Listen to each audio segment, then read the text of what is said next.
selamat pagi. Apa kabar nih kalian semua? Semoga dalam keadaan sehat dan bahagia selalu ya. Podcast ini merupakan podcast perdana dari Himatron atau Himpunan Mahasiswa Teknologi Rekayasa Mekatronika. Kak Abdul nih, kalau belum kenal sama kita. Kenalin, nama aku Muhammad Syafriuddin ini. Nama aku Fakih Dilaksani. Jadi untuk tema podcast kali ini yaitu perkembangan program studi teknologi rekayasa mekatronika. Dan selama beberapa menit ke depan kita akan ditemani oleh bintang tamu dan narasumber yang istimewa. Benar banget, kami sudah mengundang tamu yang sangat istimewa pada hari ini. Beliau merupakan koordinator dari program studi TTN. Baik, sudah hadir bersama kami. Selamat pagi Bapak. Oke, selamat pagi Mas Syafri, Mas Fakih. Gimana kabarnya pagi ini? Alhamdulillah, baik Pak. Bisa disapa dulu Pak. Baik, halo Meka Fans, saya Pak Fanani, kebetulan koordinator Prodi Mekatronika di Politeknik Negeri Jember, jurusan teknik.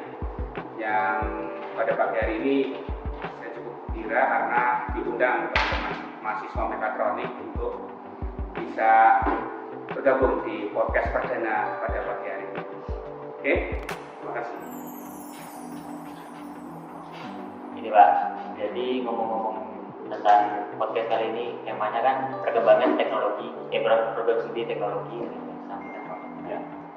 Nah, ngomong-ngomong tentang itu, apa sih mekatronika dan mengapa program studi ini penting? Ya, jadi program studi mekatronika ini adalah program studi yang mungkin satu-satunya ya di Jawa Timur, bagian timur. Karena sebenarnya program studi mekatronika yang sejenis ini sudah ada di Politeknik yang ada di Surabaya, UPS. Jadi itu sudah existing, sudah ada. Kemudian tapi untuk di daerah Jawa Timur, di mana industri-industri yang cukup berkembang cukup banyak, itu akhirnya memberikan ide dari Politeknik Negeri Jember untuk membuka program ini, program studi teknologi rekayasa mekatronika untuk jenjang D4. Karena ada beberapa di daerah Jawa Tengah, Agni, kemudian Cikarang dan sebagainya itu mereka masih di jenjang 3. Tapi untuk di jenjang D4 ini tidak banyak, sehingga Politeknik Negeri Jember menangkap peluang itu untuk bisa kemudian mahasiswa atau alumni dari mekatronik nanti bisa bergabung di perusahaan-perusahaan yang ada di wilayah Jawa Timur bagian timur. Nah, kira-kira seperti itu awal kenapa kemudian mekatronik hadir di Politeknik Negeri Jember. Cuman waktu itu pada saat izin pendirian, operasional dan lain sebagainya, yang agak menarik adalah prosesnya itu bersamaan dengan pandemi COVID. Nah, ini yang jadi challenge buat kami yang ada di mekatronik karena untuk pembelajaran tatap muka itu sangat dibatasi, sehingga kami harus mencari cara agar program studi ini bisa berjalan dengan baik, karena mekatronik kalau tidak praktek, karena ini kita di Politeknik itu jadi nggak menarik. Nah, akhirnya waktu itu kita kegiatannya kita adakan praktikum. Kalau yang perkuliahan kita adakan daring atau online, kalau yang praktikum kita adakan luring tapi modalnya belum. Jadi 2 minggu satu mata kuliah selesai, 2 minggu satu mata kuliah selesai, kemudian selesai semuanya. Sehingga potensi untuk penyebaran virus COVID-19 waktu itu juga sangat minimalisasi. Jadi alhamdulillah sampai pandemi ini hilang,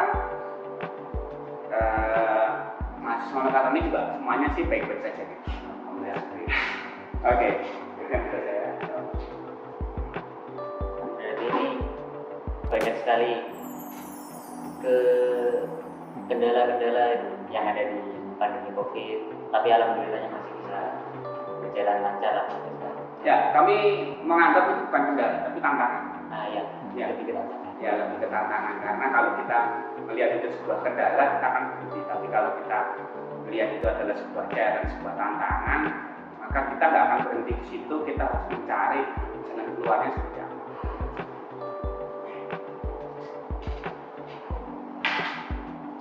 Mekatronika ini kan kata Bapak tadi merupakan program studi yang bisa dibilang cukup baru. Ya.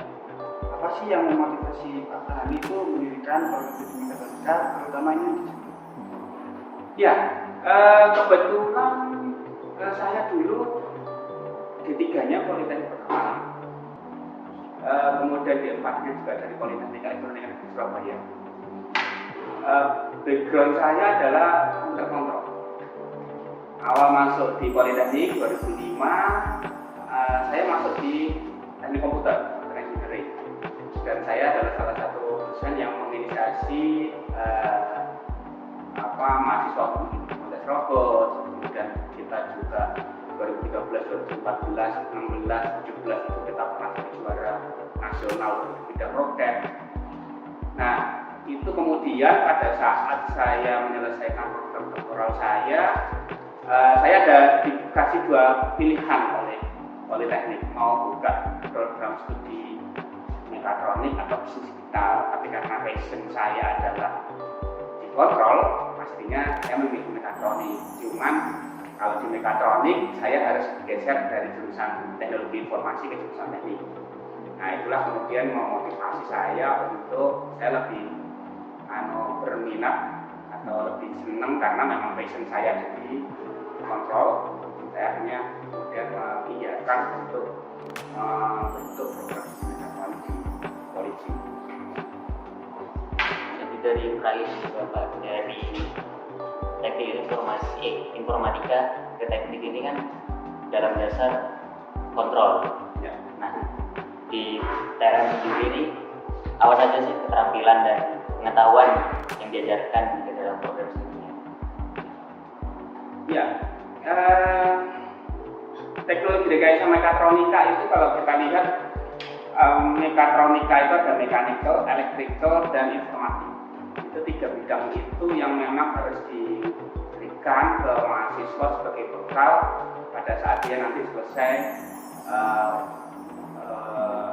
kuliah di prodi mekatronika. Nah, tentu saja yang mechanical engineering, kemudian electrical engineering, dan informatic engineering ini kurikulum yang kami bangun itu tidak kemudian serta-merta kami bangun sendiri. Jadi kita dulu sebelum pendirian program studi kita sudah ada yang namanya development kurikulum. Itu kita bersama dengan teman-teman stakeholder, mulai dari perusahaan-perusahaan termasuk ada Freeport, kemudian Mitra Tani 27, kemudian Gading Mas dan sebagainya, beberapa perusahaan-perusahaan di level nasional. Kita develop bagaimana sih kurikulum untuk mahasiswa mekatronik yang cocok untuk disiplin mereka. Karena industri kontrol ini sekarang sudah tumbuh dengan sangat cepat. Berbeda dengan waktu saya kuliah dulu, sekarang sudah tidak lagi 3.0 tapi sudah 4.0. Kalau 4.0 tentunya kontrol hardware-nya sudah dikendalikan menggunakan IoT. Nah, sehingga bekal mechanical saja itu juga harus, itu masih belum cukup. Jadi bekal electricalnya mulai dari instrumentasi, elektronika analog, digital, sampai ke PLC, sampai kemudian ke HMI, SCADA, kemudian itu juga sudah harus bisa dikendalikan oleh IoT. Karena memang kita sudah di masa 4.0. Nah, untuk di mechanical sendiri, mekatronik karena ini rekayasa ya, jadi mereka juga harus bisa merekayasa bidang-bidang mechanical engineering-nya. Misalkan nanti mereka mau bikin apa, mereka juga harus bisa merekayasa itu, mulai dari desain sampai implementasi, sampai kemudian uji-uji, mulai uji statis sampai dynamic, itu juga harus mereka juga harus mampu ke sana karena memang levelnya sudah di D4 atau sarjana terapan. Nah, ini bekal itu kemudian yang harus kita berikan. Kemudian informatiknya tidak ketinggalan, mulai dari pemrograman dasar, pemrograman lanjut, kemudian ada Raspberry Pi, sensor dan sebagainya yang kemudian sampai di IoT di semester 5 kalau tidak salah, semester 5, semester 6 sudah ke implementasi kebanyakan. Nah ini bekal-bekal itu yang kemudian kita masukkan di setiap semester. Sekali lagi kita nggak ngarang, pembuatan kurikulum itu nggak berdasarkan intuitif kita sendiri dosen-dosen mekatronik, tapi memang berdasarkan dari masukan-masukan dari proses gabung package sampai gabung saya lupa namanya. Jadi development kurikulum itu kita bahas ini nggak hanya dengan kita sendiri tapi sudah dengan stakeholder. Ya. Jadi dari perencanaan mekatronika sendiri ini kan pasti ada beberapa pendiri lah yang mencetuskan atau nah jadi siapa aja nih Pak, yang berperan sebagai pendiri dari mekatronika dan apa saja perannya? Ya, mekatronika sebenarnya juga kombinasi dari dosen-dosen yang dari teknologi informasi dulunya, kemudian juga dari dosen-dosen dari teknik tentu saja. Karena kalau kita mengandalkan dosen-dosen hanya dari TI kayaknya juga kurang. Nah di sana ada saya sebagai leader untuk pembentukan proposalnya, kemudian ada yang dari TI itu ada Pak Syamsiar Kausar, beliaunya expert kontrol juga, kemudian Pak Fendi Eko Purnomo, itu beliaunya expert di PLC, otomasi, otomatik, kemudian ada Pak Ahmad Rafiki, dari dulunya beliaunya adalah di unitnya mesin otomotif. Juga ada Pak Irmanari, Ahmad Irmanari. Jadi ditambah lagi yang kebetulan sebenarnya bangun mekatronik tapi masih ketinggalan ya, mungkin masih dibutuhkan tenaganya di TI, itu adalah Pak Faisal. Nah itu adalah orang-orang yang dulunya mengawali pembentukan mekatronik dari proses pembuatan proposal, kemudian izin operasional sampai kemudian gabung.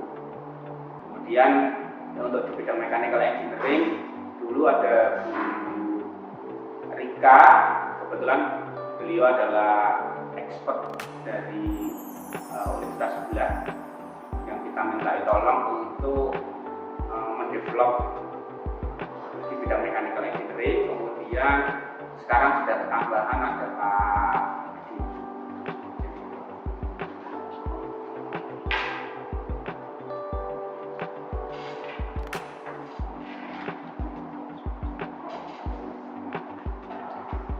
kan kita cuma membahas dari awal pembentukan DRM Pak. Nah, di sini yang saya mau tanyakan itu apa saja jenis pekerjaan yang tersedia bagi lulusan program studi ini dan bagaimana tingkat persaingan dalam industri mekatronika. Baik, untuk peluang kerja tentunya untuk saat ini. Makanya di DRM ini kita punya visi dan misi itu agak sedikit berbeda, karena memang dulu Polisi ini kalau kita tahu secara sejarah itu adalah ini ya pertanian. Jadi kemudian kita harus punya visi misi yang kemudian mendukung bidang pertanian juga, dan itu sebenarnya perusahaan-perusahaan yang bergerak di bidang makanan, minuman, packaging, susu dan lain sebagainya, kemudian peternakan dan sebagainya itu masih terbuka peluangnya. Jadi tidak perlu khawatir, tidak perlu berkecil hati selama mahasiswa itu punya sesuatu yang bisa ditonjolkan, entah itu dari sisi kontrolnya, entah itu dari sisi mekanikalnya, entah dari informatiknya dan lain sebagainya. Insya Allah nggak ada kekhawatiran. Dan juga untuk di mekatronik sendiri, terutama ini yang sudah jalan di semester 6, ini kita push mereka untuk jadi teknopreneur. Kita push mereka untuk berusaha, sehingga kita kalau ada beberapa mahasiswa yang kemudian bisa membuat perusahaannya sendiri, dalam hal ini bisa CV, bisa PT dan lain sebagainya, ini sudah kita coba inisiasi. Kemudian nanti kita juga akan bantu bagaimana bisnis modelnya, kemudian bisnis prosesnya. Harapannya itu tadi mahasiswa DRU itu bisa punya perusahaan sendiri, keren. Jadi walaupun cuman invest beberapa ratus ribu atau beberapa juta gitu ya, mereka sudah punya perusahaan sendiri tentunya. Dan itu kita bisa klaim bahwa mereka sudah bekerja sebelum lulus. Tapi kebetulan ini juga masih ini ya, proses PKL. Kami berharap nanti yang akan berangkat PKL bulan Agustus besok, kami berharap sudah ada kabar baik. Nanti siapa tahu nanti dari perusahaan-perusahaan tempat mereka PKL itu bisa langsung meng-hire, menerima mahasiswa mekatronik itu bisa langsung bekerja di perusahaan masing-masing. Nah ini yang kita berharap banyak di sana, karena ini mulai dari Jakarta, Bandung, Jogja, Solo, Semarang, Gresik dan sebagainya sampai ke Probolinggo.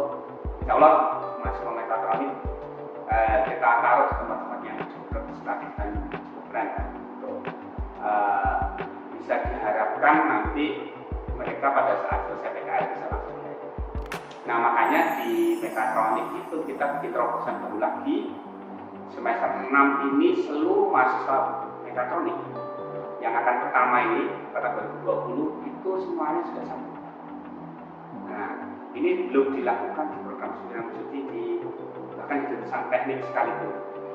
Nah mekatronik bikin terobosan, mereka sudah sempro dengan harapan pada saat nanti mereka ada tawaran pekerjaan, mereka bisa segera menyelesaikan skripsi atau tugas akhirnya. Kalau kemudian bisa diuji di akhir semester 7 setelah mereka PKL atau awal semester 8 mereka bisa langsung kerja. Jadi nggak perlu nunggu wisuda, mereka bisa langsung kerja. Kira-kira seperti itu terobosan-terobosan inovasi-inovasi yang kita lakukan. Jadi kan yang untuk yang angkatan pertama ini itu Bapak didik untuk menjadi entrepreneur, Pak. Entrepreneur, technopreneur. Ya. Itu hanya khusus di angkatan pertama saja atau bakal keterusan sampai angkatan lain? Ya tentu saja tidak lah. Jadi apa yang kemudian saya inisiasi di awal ini, kami berharap ini bisa jadi role model. Seperti halnya angkatan pertama itu sudah pakai dibiasakan pakai baju safety, sepatu safety dan lain sebagainya yang belum pernah dilakukan di prodi yang lain. Sampai hari ini pun kita juga masih menggunakan absensi pakai RFID. Di Politeknik Negeri Jember, di Polisi itu belum ada program studi seperti kita, dan itu masih berjalan dengan baik hingga saat ini. Dan tentu saja untuk yang angkatan 2020 role modelnya sudah ada seperti itu. Siapapun nanti yang menjadi koordinator program studi, mereka nggak perlu bikin model lagi, tinggal melanjutkan seperti itu sehingga kontinuitas dari lulusan mekatronik bisa terjaga. Seperti itu Pak, kualitas.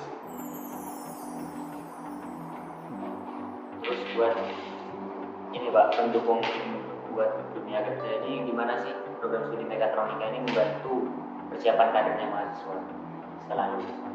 Ya, tentu saja mulai dari semester 6, di awal semester 6 kita sudah sempatkan mahasiswa mekatronik itu mereka tidak mencari perusahaan sendiri, tapi semuanya kita carikan. Kenapa? Kita akan memastikan perusahaan-perusahaan yang ditempati oleh mahasiswa mekatronik adalah perusahaan-perusahaan yang qualified, bukan cuma sekedar jualan yang goreng, bukan juga instansi yang tidak membutuhkan tenaga mahasiswa mekatronik, mereka hanya bikin laporan atau tidak cuma jadi sales dan sebagainya. No. Kita pastikan bahwa perusahaan-perusahahaan yang menerima mahasiswa mekatronik untuk PKL di tempat tersebut itu adalah perusahaan-perusahaan yang qualified, bahkan di level nasional sekalipun. Kemudian tentu saja langkah yang berikutnya kita sudah menginisiasi tadi, ada bikin perusahaan dan lain sebagainya. Kalau memang ada perusahaan secara reguler, nanti ada di kelas bisa join di situ, ya, bisa join di situ. Kalaupun nanti masih belum dapat juga, nanti setelah lulus dari mekatronik di Police juga ada job center, sehingga memberikan informasi-informasi yang berkaitan dengan pekerjaan-pekerjaan yang berpotensi. Tentu saja sebenarnya beberapa perusahaan itu asalkan mau ya, di beberapa perusahaan bahkan di luar Jawa itu kemarin sudah ada yang pesen lulusan mekatronik ke kami, cuman karena memang masih belum ada lulusan ya, sehingga kami belum bisa memberikan alumni mekatronik yang terbaik yang bisa di hire di perusahaan tersebut. Jadi untuk teman-teman sahabat mekatronik jangan khawatir, sudah masuk di sini insya Allah potensinya cukup banyak, asalkan kita punya satu, kita harus berani mencoba kuasai betul minimal satu bidang saja. Benar-benar Anda kuasai secara maksimal, itu pasti tidak akan. Dan ini sangat membantu. Ya, cukup satu aja, atau kalau tidak punya lebih oke lah. Tapi kalau satu saja di bidang mekanikalnya, atau elektrikalnya, atau di kontrolnya, atau di informatik saja, itu sudah cukup untuk teman-teman alumni mekatronik untuk bisa berkarir di perusahaan.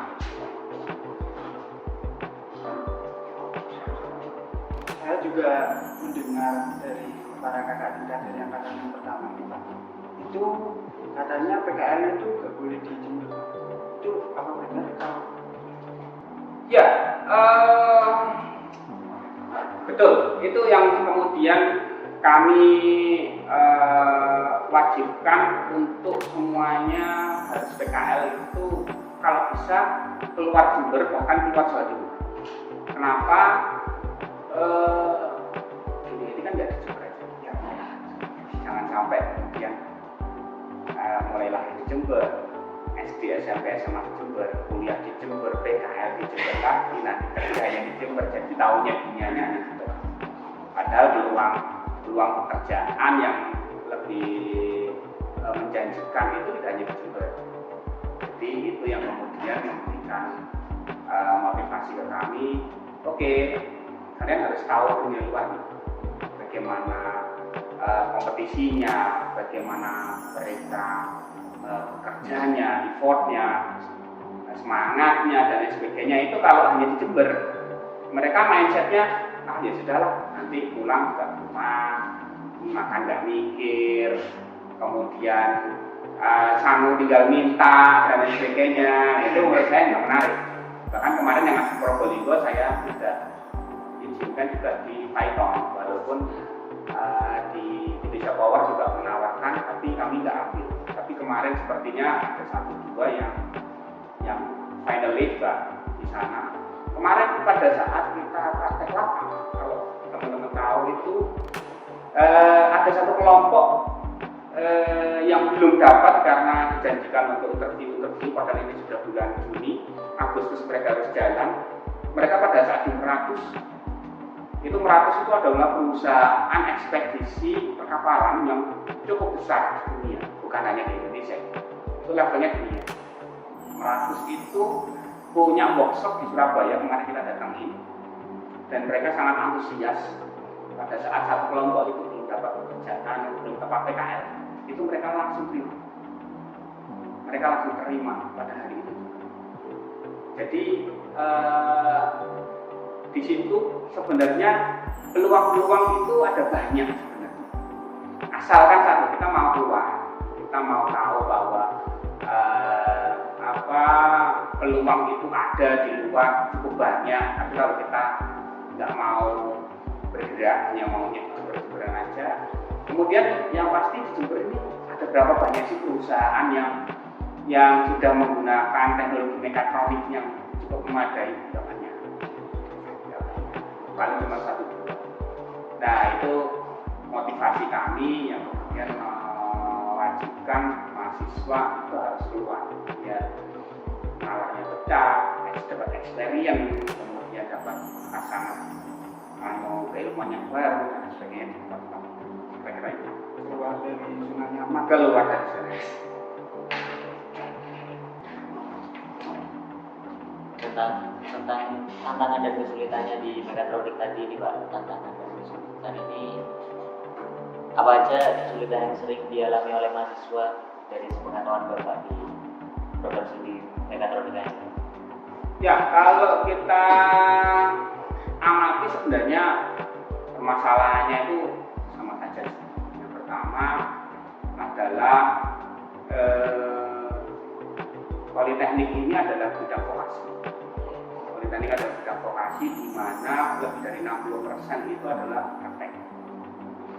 Nah, kalau kondisinya seperti itu, yang paling unggul adalah mahasiswa lulusan dari SMK sebenarnya. Realistisnya itu seperti itu. Nah, tapi permasalahannya ada sebagian yang tetap harus berkaitan dengan teoretikal. Nah, teoretikal anak SMA lebih menguasai bidang matematika, pemodelan dan sebagainya. Bahkan di kemarin yang lolos di lomba PLC nasional yang akan kita kirim besok tanggal 18 itu adalah mahasiswa 3 orang dari SMA, alumni SMA dan 1 orang dari SMA. Nah, jadi plus minus lah. Karena memang kita yang masuk di mekatronik juga heterogen. Jadi ada yang dari alumni SMA, SMK seperti itu, dan itu jadi tantangan tersendiri di mana pada saat praktek anak SMK lebih unggul, tapi pada saat teori anak SMA lebih unggul. Nah, itu makanya sekali lagi kalau memang ada mahasiswa yang bisa menguasai teoretikal maupun praktikalnya itu dua-duanya bisa jalan, itu luar biasa. Makanya tuntutannya ya satu bidang saja itu sudah cukup untuk membekali mahasiswa yang benar-benar ini ya kuasai betul, itu aja udah luar biasa. Terus buat tips dan triknya untuk mahasiswa ini dari Bapak sendiri untuk mungkin bisa memudahkan mempelajari mulai dari prakteknya dan juga teorinya nih Pak, biar seimbang atau mudah dalam mempelajari mekatronikanya gitu. Ya, tentu saja kalau yang urusan praktik itu kita harus sering mencoba. Jadi kalau yang berkaitan dengan praktik itu, kalau kita nggak mencoba itu akan sangat sulit. Artinya latihan, kemudian betul-betul kemudian habis praktek di dipelajari lagi dan lain sebagainya. Masalahnya kadang mahasiswa di mana saja sebenarnya ini kalau sudah pulang ke kos-kosan dan lain sebagainya ini biasanya sudah malas buka pelajaran atau teorinya atau PKPM-nya, itu sudah kembali lagi biasanya malas. Nah, itu yang kemudian kalau memang ingin menjadi bisa memahami baik praktek maupun teori ya seperti dia suka baca, kemudian sering kumpul, bikin komunitas ya, kemarin di LC ada komunitasnya masuk di situ, kemudian nanti di informatik ada komunitasnya. Nah, ini sudah cakep nih, ada podcastnya. Jadi selain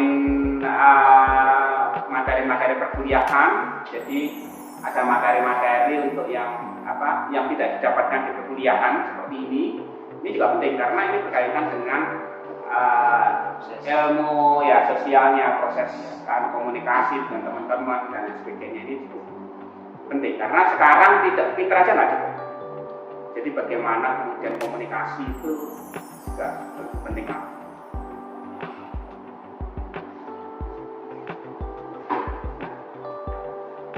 Revolusi industri sekarang ini kan 4.0 ya, kan sedang menuju 5.0. Bagaimana sih kesiapan dari prodi DRM ini untuk menghadapi perubahan dari revolusi industri ke 5.0? Ya, tentu saja kita sudah sangat siap. Jadi teman-teman bisa lihat bagaimana kesiapan kita dibandingkan prodi-prodi lain. Ya, mulai dari kebiasaan kita praktek, kemudian bagaimana kita sudah menggunakan teknologi RFID, kemudian bagaimana kita juga sudah menggunakan IoT di beberapa. Nah, tinggal nanti pada saat teknologi 5G sudah benar-benar masuk di Indonesia, kecepatannya sudah melampaui 200 Mbps. Nah, disitulah kita tinggal pakai aja teknologi-teknologi yang memang kita sudah kuasai dan sebagainya. Insya Allah kita sudah siapkan dengan baik. Pembelajaran di lab dan lain sebagainya, semuanya kita persiapkan.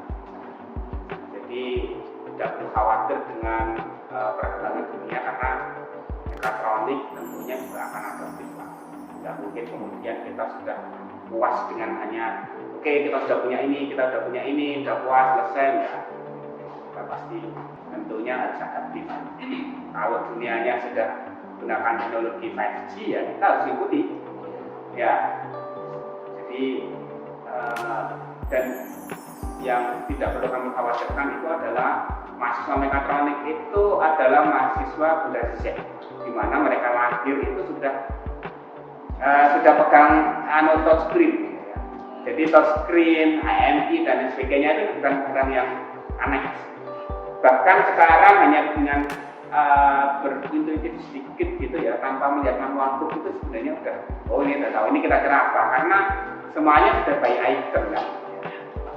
Kalau kita sudah tahu icon ini apa gitu, sudah tahu ini kira-kira nanti seperti ini, karena generasinya sudah berbeda. Terus keuntungannya ya, kalau kita benar-benar belajar di mekatronika ini nanti apa? Ya, tentu saja yang pertama adalah kalian semua itu belajar semuanya, teman-teman mekatronik ini pastinya langsung sarjana sama. Jadi jenjangnya langsung sarjana, itu yang poin yang pertama. Poin yang kedua, ada beberapa bidang yang memang bisa dikuasai atau satu atau dua atau bahkan tiga sekaligus. Jadi itu mekanikal, elektrikal dan informatik itu kalau bisa menguasai tiga bidang itu sekaligus luar biasa. Itu benefit yang tidak pernah didapatkan di manapun.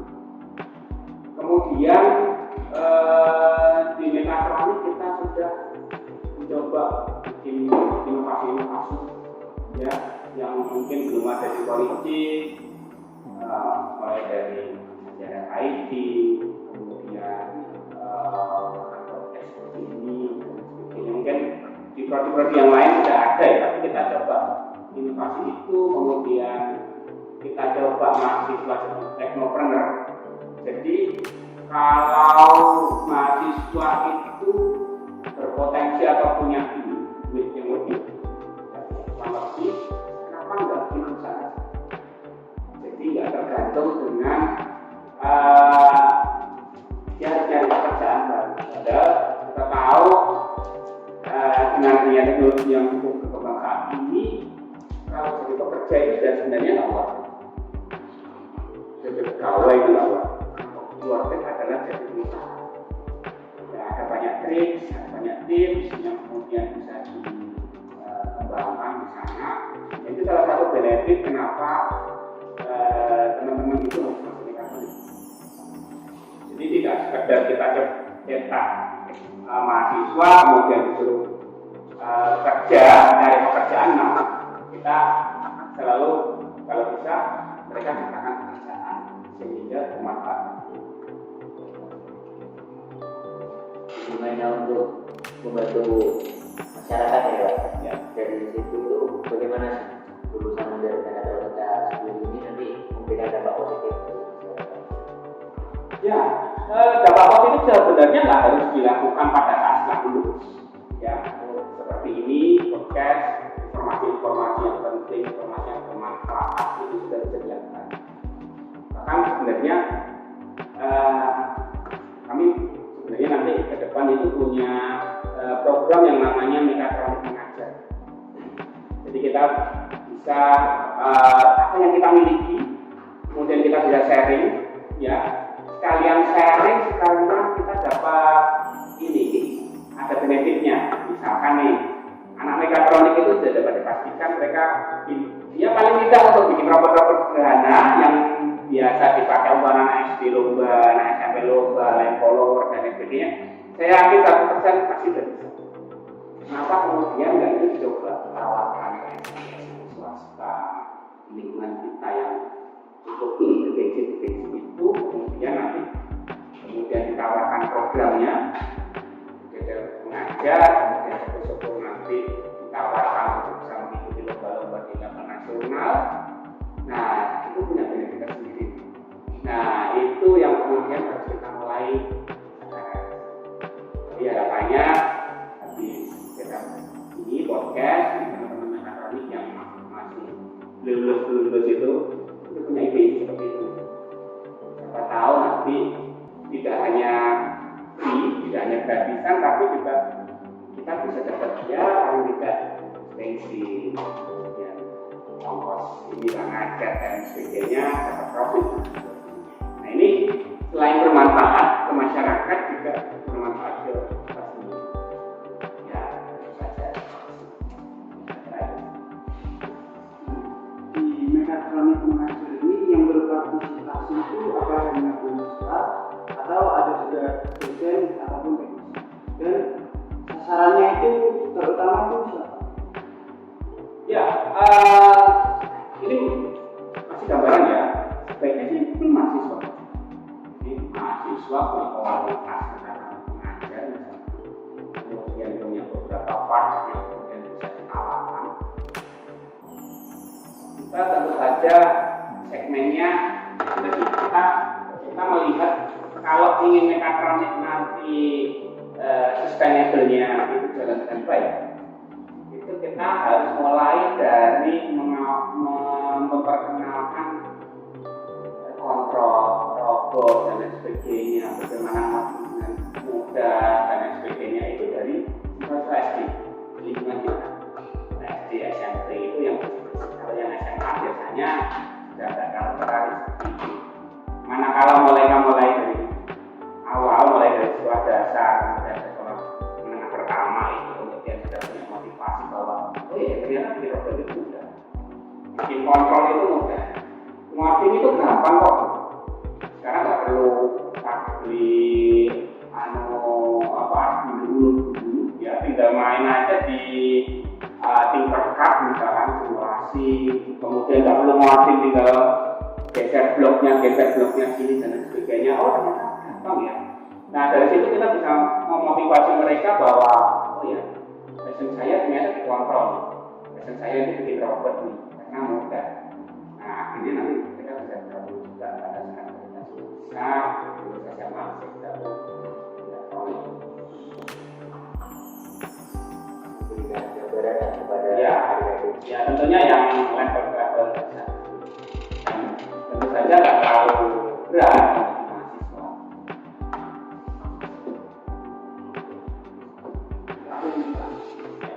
Apa harapan Bapak untuk PTN dan Mekatronik? Ya, tentu saja kita harus dari program studi unggul terlebih dahulu. Karena dengan bekal program studinya akreditasi unggul, ini ada banyak benefit mulai dari mahasiswanya, dosennya, lembaganya, ini akan punya benefit yang luar biasa. Akan mudah sekali diterima di masyarakat, akan mudah sekali mendapatkan pengakuan di masyarakat. Ini yang harus kita jaga bareng-bareng, kita dorong bareng-bareng untuk ke sana. Namanya 2025 kita bisa menjadi atau di mana produksi yang lain pada saat untuk mencapai akreditasi unggul itu masih perlu waktu yang cukup lama. Mekatronik bisa nggak perlu lama-lama? Ya, harapannya nanti angkatan 2021 dan 2022 itu pada saat mereka keluar sudah di ijazahnya itu ada sertifikasi akreditasi unggul itu luar biasa.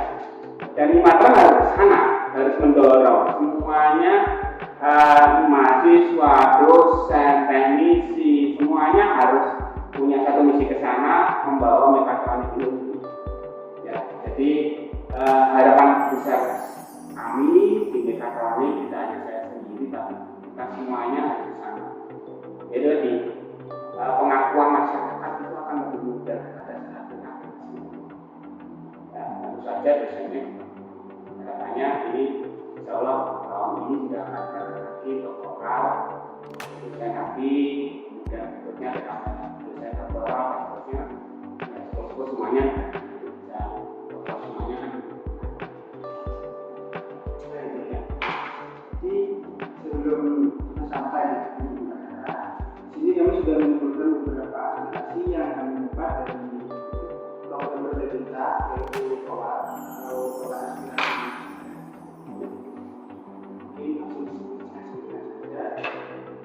Ini disclaimer dulu ya. Ini bukan hanya dari satu angkatan, tapi dari seluruh angkatan 20. Pertama itu katanya banyak isu, katanya ada beberapa dosen yang tapi kurang menguasai materinya. Akhirnya mahasiswa itu juga kesulitan dalam memahami mata kuliah. Ya, tentu saja tidak semua dosen itu mempunyai kualifikasi yang sama semuanya. Itu yang harus dipahami. Dan itu tidak terjadi di Jember, bahkan di beberapa program yang dibandingkan semuanya, misalkan ada UI, ITB, TS.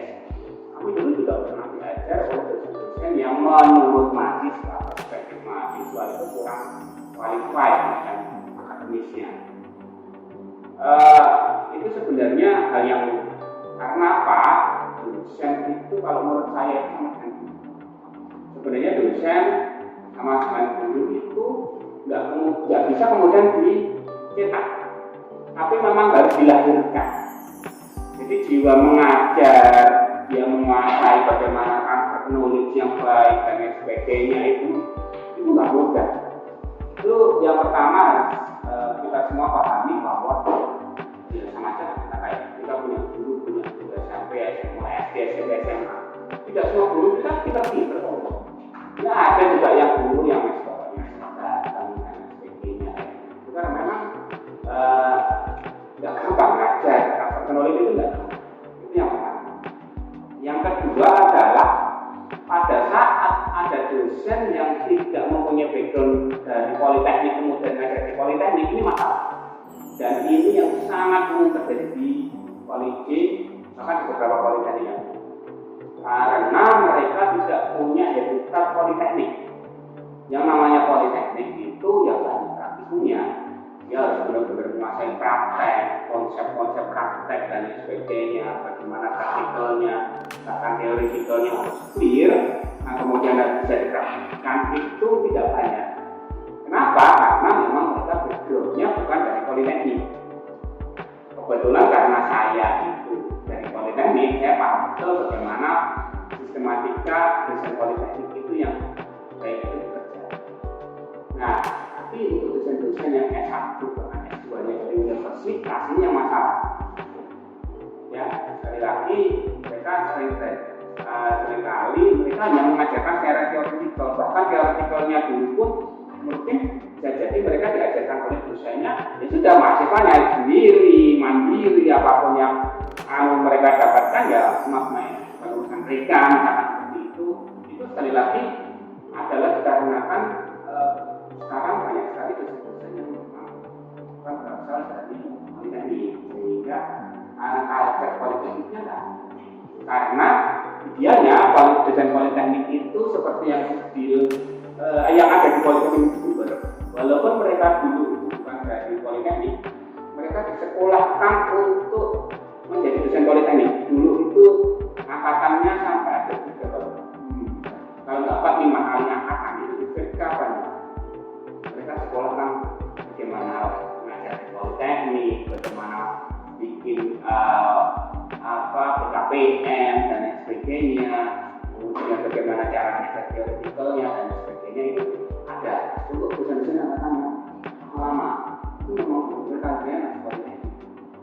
Nah untuk dosen-dosen yang baru ini masalah.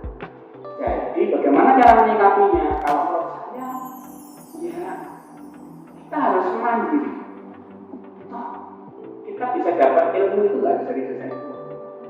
Kita bisa terapkan nggak dari desain itu. Kita bisa dapatkan dari manual, kita bisa dapatkan dari YouTube, kita bisa dapatkan dari TikTok sekalipun, Instagram sekalipun. Kita bisa, makanya komunitas itu penting. Artinya kita biar tidak selalu ada positive thinking, pikiran-pikiran positif yang harus kita bangun, dimana kita nggak perlu menyalahkan desain. Ya sudah, dosen nggak bisa, biarin aja, nggak usah dia atau memang kemampuannya seperti itu. Kemudian kalian sendiri yang kemudian kita coba akan fasilitasi. Mau apa nih? Mau komunitas kreasi? Oke, ini ada kreasi nih, ada AMI-nya nih dan lain sebagainya. Please silakan pakai. Mau ada komunitas pneumatik, ini ada pneumatiknya nih, ini ada alat peraganya nih, please pakai. Nah itu yang kemudian pikiran-pikiran positif itu kita bangun sehingga tidak harus dosen, tidak harus dosen. Yang penting ada fasilitas, kampus bisa memfasilitasi itu semuanya kayak ini. Fasilitasi ruangan dengan tempat yang nyaman dan sebagainya. Kalau kita terlalu mikirin negatif thinking, ya semua nggak bisa. Nanti kita akan terpuruk dengan pikiran-pikiran negatif, jadinya nggak.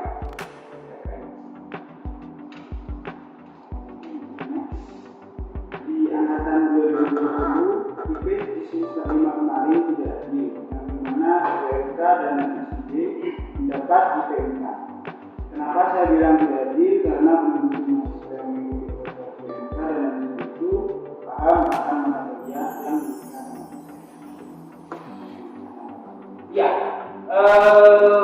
memang kemarin di semester 5 untuk angkatan 2020 itu terkesan memang nilainya tidak adil, yang BMK jelas nilai semuanya bagus dan sebagainya. Kebetulan BMK itu PKN itu adalah program di mana itu program dari kementerian. Kita harus ikut mensukseskannya dan kemudian itu baru program pertama kali yang kita belum pernah ada sama sekali. Kemudian di sana ada banyak mahasiswa yang notabene di situ adalah mahasiswa yang sebenarnya dari sisi akademis itu bagus, kemudian ikut program itu. Nah, dari sisi adil sebenarnya kalau nilai mungkin memang itu ini. Sebenarnya nilai ke BMK itu mereka sebenarnya sangat payah. Artinya gimana? Artinya pada saat mereka ikut BMK itu mereka tidak dapat knowledge sama sekali untuk mata kuliah tersebut. Mereka harus kesana kemari, kadang nggak tahu apa yang mereka harus pelajari dan sebagainya mungkin ya, karena mereka harus ada di lapangan dan sebagainya, mereka harus bikin sesuatu dan sebagainya. Itu mahasiswa yang ikut itu kami anggap itu adalah mahasiswa yang mau mensukseskan kegiatan itu. Jadi nilai sempurna itu adalah sebagai ridho. Tapi jangan salah, itu sebenarnya bukan berat buat mereka. Kenapa? Karena mereka nggak dapat body knowledge. Saya selalu informasikan mereka, kalian dapat IPK 4. Ini prestasi sementara semester 5. Tapi kalian harus berprestasi bahwa ada beberapa materi kuliah yang kalian tidak kuasai sama sekali. Nah, 4 itu adalah reward karena mereka mensukseskan atau mengikuti kegiatan PKN. Dimana terus terang mereka harus banyak waktu, mereka harus jalan beberapa tahun pulau, naik gunung dan sebagainya, mereka harus menginap di situ, nggak dapat sangu dan sebagainya di awal ya, mereka harus bikin produk dan sebagainya. Kalau kemudian nilainya kita samakan dengan yang reguler, jadi nggak fair, ya, jadi nggak fair karena mereka keluarin effort yang luar biasa. Selain dari mensukseskan kegiatan PKN-nya, kemudian mereka juga sudah mengeluarkan banyak biaya, banyak waktu dan sebagainya yang itu tidak dilakukan oleh mahasiswa reguler yang tidak memiliki PKN. Nah, jadi sekali lagi pikiran positifnya yang harus dibangun, tapi sekali lagi mereka dapat nilai positif kurang apa? Kemampuan mereka di body of knowledge mata kelas semester 5 mereka nggak dapat sama sekali. Kayak domestik, kemudian hasil lanjut mereka nggak dapat. Jangan salah, kalau kemudian mereka diuji di materi-materi itu mereka pasti akan dibandingkan mahasiswa yang mengikuti kegiatan perkuliahan umum reguler. Nah, jadi plus minus. Jadi kalau kemudian mendapatkan poin itu, nilai itu sebenarnya sebagai dua, ya. Tapi yakinlah bahwa teman-teman yang mengikuti kegiatan reguler itu juga nggak kalah dapat positif di mana progres mereka terima. Misalkan kontrol motor, mulai dari DC, AC, tukar kanan, tukar kiri, motor berapa, mereka dapat instalasi itu. Di mana anak-anak PKM nggak dapat. Nah, silakan dipilih aja. Kalian mau dapat nilai sempurna tapi nggak dapat nilai apa-apa. Apa nggak dapat kualitas apa? Kalau dalam hal ini kita ngomong song, ya.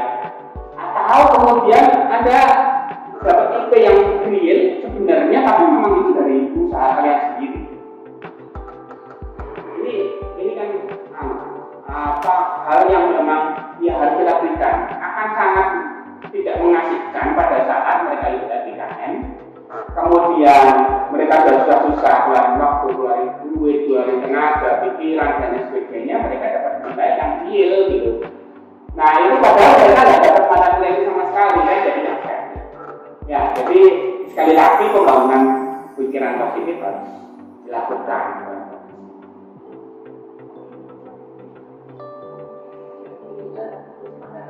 Iya.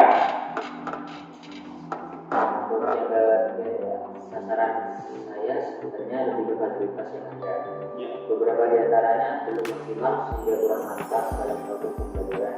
Salah satunya adalah proyeksi yang kurang bagus, dampaknya apa yang ditampilkan kurang apa. Jelas alangkah baiknya menggunakan metode seperti di Lakalis. Ya. Kalau kita ngomong skala fasilitas, tentu saja kita ngomongnya skalanya beda. Jadi kalau kita perspektifnya masih menggunakan perspektif program studi dan elit, itu sudah di cover oleh prodi. Tapi untuk kelas, bahkan di lab-lab nomentik sekalipun, karena kita masih angkatan pertama ya, ada beberapa alat yang memang kita harus membuat atau mengadakan baru dan sebagainya, dan itu tidak mudah prosesnya. Tentu saja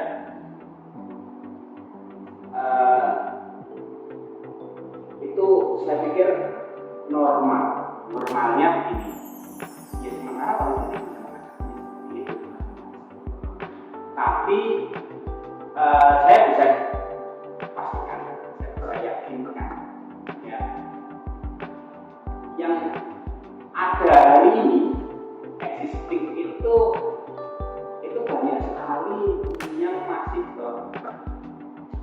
ya, karena sekali lagi yang namanya produksi baru, fasilitasnya harus ada baru-baru semuanya, itu nggak mungkin kemudian diadakan langsung sekaligus semuanya, investasinya juga luar biasa ya. Jadi sementara yang ada di politeknik seperti ini, viewernya kadang juga ada yang burung dan sebagainya karena di kelas, dan itu coverannya bukan coveran program studi, tapi sekali lagi kita selalu blow up, kita selalu akan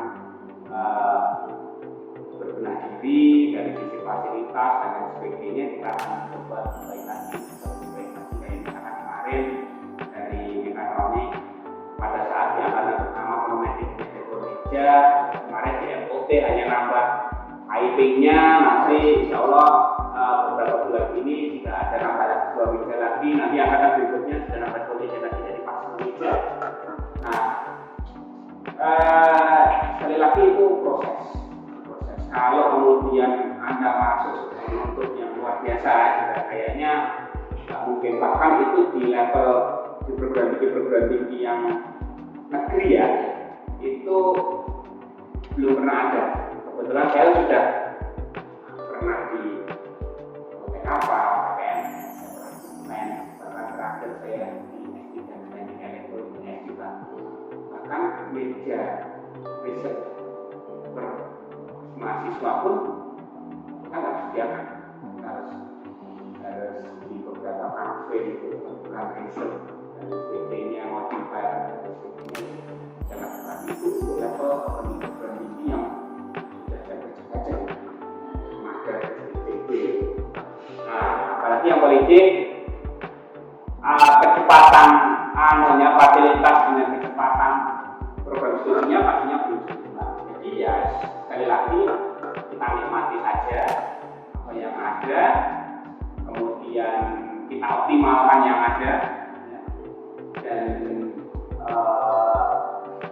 kita selalu garansi bahwa kita adalah mencoba bertumbuh, baik dari fasilitas, kemudian kualitas tenaga, kualitas kondisinya, kualitas pelayanan dan sebagainya kita berubah.